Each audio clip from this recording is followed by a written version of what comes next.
ঢাকা শহরে এই একটা সমস্যা, সারাদিন যদি বাসায় পানি কারেন্ট না থাকে তাহলে একদম নাজেহাল অবস্থা।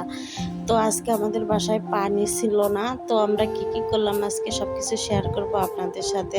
আজকে সারাদিন পানি না থাকায় যে কষ্ট ভোগ করছি এরকম মনে হয় কখনো হয়নি। রাত 12টায় গোসল করা পড়ছে। হ্যালো এভরিওয়ান, আসসালামু আলাইকুম। সবার কি কেমন আছেন সবাই? আশা করি সকলে অনেক বেশি ভালো আছেন। আল্লাহর রহমতে আমিও আছি, আলহামদুলিল্লাহ অনেক বেশি ভালো আছি। তো আজকে ভাবছিলাম যে সন্ধ্যাবেলায় কিছু খাই, তো বৃষ্টি পড়তেছিল বাইরে, তাই একটু চাল, তারপরে ছোলা বুট এগুলো ভাজে নিচ্ছিলাম, যে এগুলো একটু ভাজে খাবো, অনেক বেশি মজা লাগে এগুলো। তো আমার একটা ফুফাতো ভাই আছে আমাদের সাথে, সে আমি একসাথে খাচ্ছিলাম। হঠাৎ আমার জামাই ফোন দিয়ে বলতেছে আজকে আমার নাইট আছে, তো আমি বাসায় যাচ্ছি। পরে আমার জামাই আসার পরে একটু ভাত খাইলো, পরে আমরা এই যে আম দিয়ে মুড়ি দিয়ে মাকে খাচ্ছিলাম। আপনারা কে কে খাইছেন আম দিয়ে মুড়ি দিয়ে একটু কমেন্ট করে জানাবেন তো।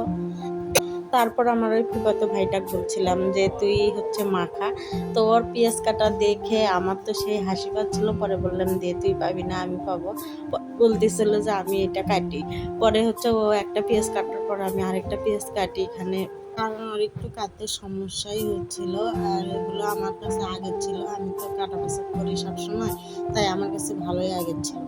পানি না থাকে পড়ছি বড় বিপাকে, এগুলো কোথায় ধোবো কি করব কিছুই বুঝতে পারতেছিলাম না, তাই একটু দেরি হচ্ছিল, এগুলো পানিতে ধুইতেই বেশি দেরি হলো।